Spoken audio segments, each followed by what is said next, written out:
আসসালামু আলাইকুম, কেমন আছেন সবাই? আশা করছি সবাই ভালো আছেন। চলে আসলাম আজকে নতুন আরও একটি ভিডিও নিয়ে। ফাইনালি যাচ্ছি খুলনায়। সকাল সকাল রওনা দিয়ে দিছি, কেননা লেট করলেই সমস্যা। কালকে যেই ঝামেলার সম্মুখীন হইতে হয়েছে, মানে খুবই খারাপ লাগতেছিল। দেন বাসায় চলে আসতে হয়েছে, কোনো ওয়ে ছিল না। তো এখন যাচ্ছি আবার, যে রিক্সায় উঠে গেছি। গুলিস্তান থেকে ডাইরেক্ট যাব, এখন আর বাবুবাজার যাব না। গুলিস্তানে যেতে সময় লাগবে কিছুক্ষণ, এখন বাজে হলো 8টা বেজে গেছে। আপনার আরও 1 ঘন্টার মতো লাগবে যেতে যেতে। ঠিক আছে, গুলিস্তান যাই, পরে আবার কথা বলি। তো বন্ধুরা, আপনার চলে আসলাম গুলিস্তান বিআরটিসি কাউন্টারে। মানে কালকে কি জন্য যাওয়া হয় না দেখেন, মানে মানুষের অভাব নেই, বাস কিন্তু টোটালি নাই, বাস নাই, টোটালি বাস পাওয়া যেতেছে না।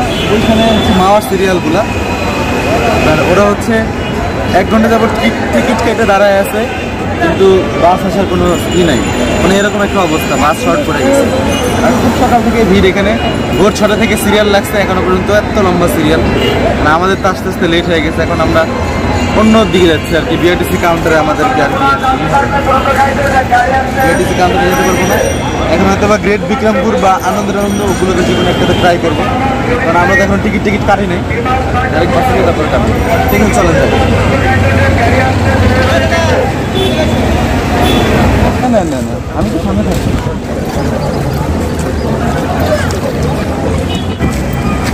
তো আমরা বাস পাইনি, বুঝছেন, অনেক কষ্টে। মানে এগুলো তো আপনার ঢাকা টু মাওয়ার বাস, কিন্তু আমরা কিন্তু ঢাকা টু মাওয়ার বাসে আসি নাই। আমরা আসছি হলো আপনার কিছু বাস আছে না, যেমন এক এলাকা থেকে আরেকটা এলাকা যায়, যেমন উত্তরা থেকে আপনার আসে, এয়ারপোর্ট আসে, এয়ারপোর্ট থেকে যে কোনো একটা জায়গায় যায়, ছোটো ছোটো যে বাসগুলো, ওগুলো আর কি এই হাইওয়ে রোডে চলার মতো বাস না। তো সেগুলোতে আমরা আসছি, এরকম অনেক বাসে নিচ্ছে। মানে এরকম একটা পরিবেশ সৃষ্টি হয়েছে যে পুরো ঈদের মতো, ঈদের থেকেও বেশি জ্যাম দেখায়। হ্যাঁ, দেখেন সেই পরিমাণে জ্যাম। আর আমরা 1.5 ঘন্টা যাবত জ্যামে আটকে ছিলাম, এখন আর পারতেছি না বসে থাকতে, এই জন্য আমরাও হাঁটতেছি। হাজার হাজার মানুষ হেঁটে হেঁটে যাচ্ছে। এখন আমাদের ঘাটায় পৌঁছাইতে হবে, আর 1/2 ঘন্টা হাঁটতে হবে, দেন আমরা ঘাটে পৌঁছতে পারবো। ঠিক আছে, চলেন আমরা হাঁটা। দীর্ঘ 1.5 ঘন্টা হাঁটার পরে আমরা নদীর ঘাটে আসতে পারলাম, মাওয়া ঘাট। এই ঘাট থেকে এখন আমরা যাবো কাওড়াকান্দি ঘাটে। অনেকক্ষণ হাঁটছি, মানে পুরো শরীর ব্যথা হয়ে গেছে, হয়রান হয়ে গেছে হাইটা হাইটা। পিছন সাইডে একটু দেখেন কি অবস্থা, কিভাবে ডাকতেছে মানুষ। মানে 2টা হোটেলের গেট একসাথে, বুঝলেন, এখানে 2টা গেটের হোটেলের লোক একসাথে।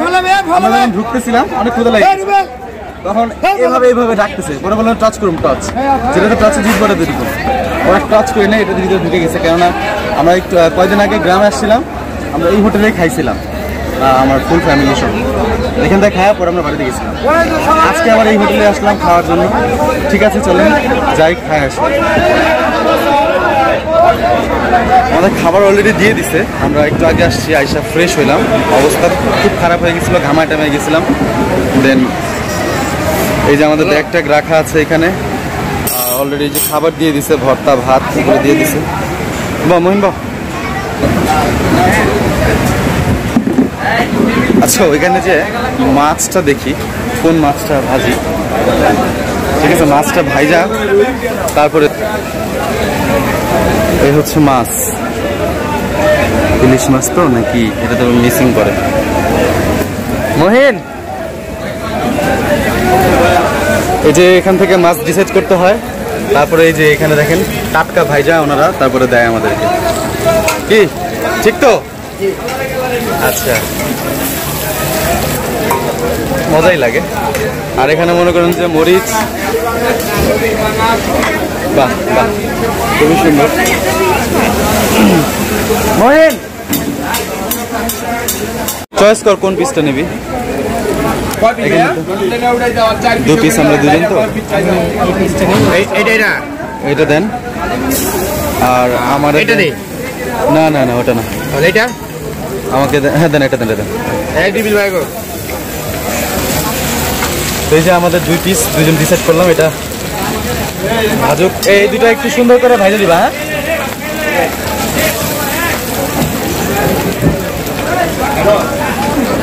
গতবার যখন আসছিলাম এই হোটেলেই, তখন ইলিশ মাছের বদলে অন্য মাছ ছিল, ঠিক আছে?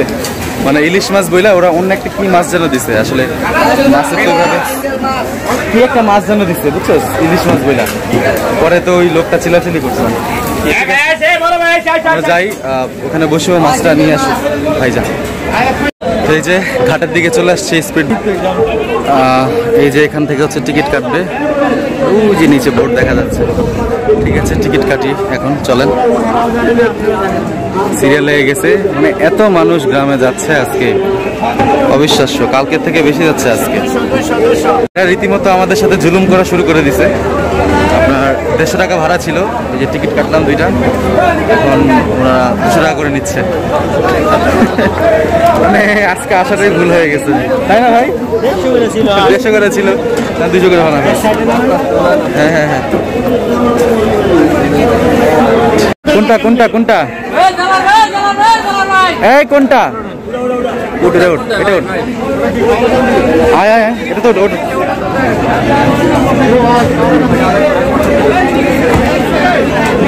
পিছনে জায়গা বললাম বোর্ডে, বাকিটা ইতিহাস আল্লাহ জানে। এই যে মানুষজন অলরেডি ভরা শুরু হয়ে গেছে, অনেক মানুষ অনেক মানুষ আজকে, আসলে এত মানুষ অকল্পনীয়। ঠিক আছে, যাই। দিল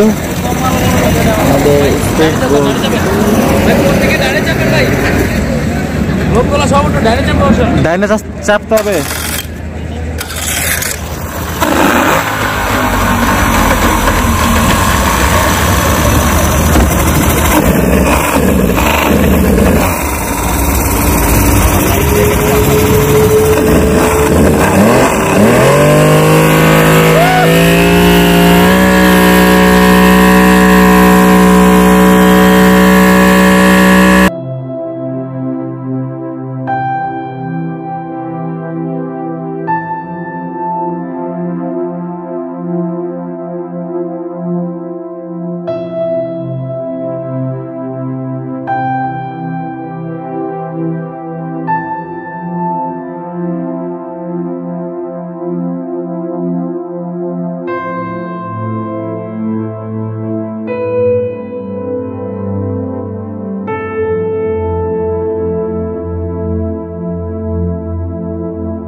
আলহামদুলিল্লাহ চলে আসলাম।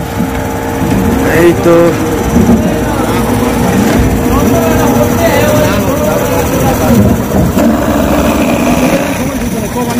আল্লাহ,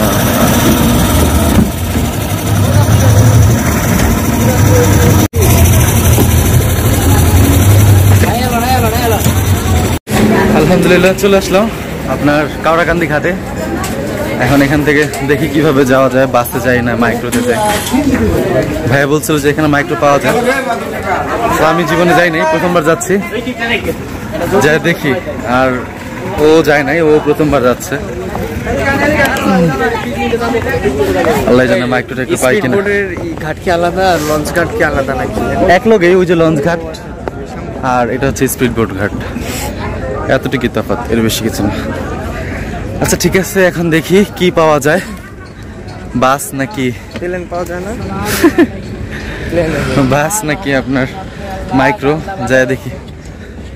আসলে আজকে সব জায়গায় ভিড়, মানে কি বলবো, মাথায় কিছু আসতেছে না। আপনার ভয়াবহ অবস্থা, এরকম এক্সপিরিয়েন্স খুব কম হয়েছে আমার। আমি অনেক জায়গায় ঘুরছি, যে এখন যাচ্ছি হলো খুলনা নোয়াপাড়া, খুলনা নোয়াপাড়া যাব। তো এখান থেকে হচ্ছে বাগেরহাট নোয়াপাড়া আর কি মূলত। আপনার এই বাসের টিকিট কাটা হয়েছে আমাদের। ভিতরে ভয়াবহ অবস্থা দেখেন, মানুষ কিভাবে উঠতেছে। অনেক কষ্টে একটা সিট পাইছি।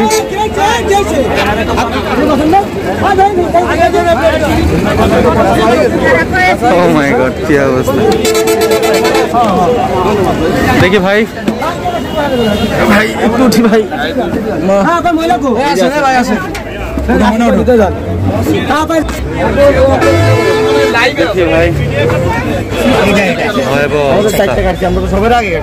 একটু যাইতে দেন প্লিজ।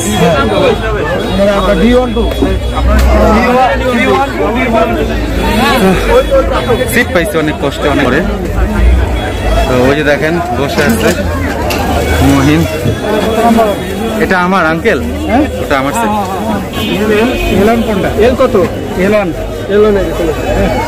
একবারে লাস্টে ঠিক আছে, মানে পুরাই হয়রান হয়ে গেছি। ও তো হয়রান হয়েছেই, দুইজনেই হয়েছি। এখন একটু রেস্ট করি, পরে আবার আসতেছি। তো আলহামদুলিল্লাহ নেমে গেলাম বাসের থেকে। আপনার এখন আছি হলো ফকিরহাট, বাগেরহাট ফকিরহাটে আছি। ফকিরহাট বাজার আর কি এটা হচ্ছে আপনার মূলত ফকিরহাট বাজার। এখন আমরা ফ্রেন্ডের জন্য ওয়েট করতেছি, ও আসতেছে, ও আইসা আমাদেরকে ড্রপ করবে, দেন তারপরে বাসায় যাব। মোটামুটি কয় ঘন্টার একটা জার্নি হলো? কয় ঘন্টা রইল? আমরা বেরোইছিল গিয়ে 9টায়, 9 ঘন্টা। মোটামুটি আমাদের পুরো 9 ঘন্টার একটা ফুল জার্নি হয়ে গেছে। শরীরের অবস্থা অনেক ভালো, ঠিক আছে, বেশি ভালো ওর। আমার তো অভ্যাস আছে, ওর খুব একটা অভ্যাস নাই। যাই হোক, এখন ফ্রেন্ড আসতেছে, আসুক, আসলে তারপরে বাসায় যেয়ে তারপর আবার একটু শেয়ার করি আপনাদের সাথে। ঠিক আছে, ওর জন্য এখন অপেক্ষা করতেছি। ওর আসতে আরো 15 মিনিট লাগবে। ফোন করছিলাম, ও আসতেছে। ঠিক আছে।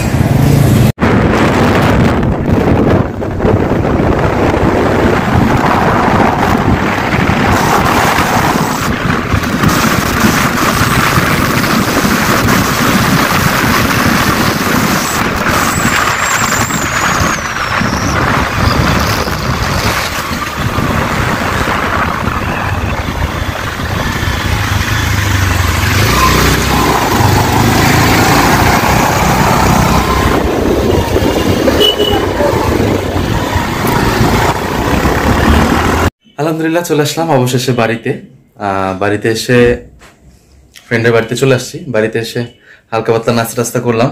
নাস্তা করে জাস্ট একটু রেস্ট করতেছি। মানে ভয়াবহ এক্সপিরিয়েন্স হইলো আমার এক্সপিরিয়েন্স আর হয় নাই কখনো। আজকে যারা আসছে ঢাকা থেকে বাগেরহাট, ঠিক আছে, তাদেরকে আজকে এই হয়রানি হইতে হয়েছে, মারাত্মক হয়রানি হয়েছে। আসলে এত টাইম লাগে না আমাদের। তো গুলিস্তান থেকে যে বাসটায় উঠছি, ওই বাসটা আপনার মাওয়া পৌঁছতে 1.5 ঘন্টা সময় নিছে। প্লাস আরো 6 কিলোমিটার আগের থেকে জ্যাম মাওয়া ঘাট থেকে। তো 6 কিলোমিটার মোটামুটি আমাদের হাঁটতে হয়েছে। 1 ঘন্টা লাগছে আমাদের হাইটে আসতে ঘাটে এসে খাওয়া দাওয়া করছি। দেন স্পিড বোর্ডে, তারপরে মাইক্রো খুঁজছিলাম, মাইক্রো পাই নাই। পরে একটা বাসে উঠছি। ওই বাস আবার আস্তে আস্তে অনেক সময় লাগাইছে। মোটামুটি আমাদের 9 ঘন্টা লাগছে, রাইট? 9 ঘন্টায় বাগেরহাট আসলাম। বাগেরহাট হচ্ছে রেল রোড, এই জায়গাটার নাম হচ্ছে রেল রোড। আপনারা হয়তো অনেকে চিনবেন যারা এই আশেপাশে থাকেন আর কি। তো এই হচ্ছে মোটামুটি আজকের ভিডিও। সবাই ভালো থাকবেন, সুস্থ থাকবেন। আসসালামু আলাইকুম।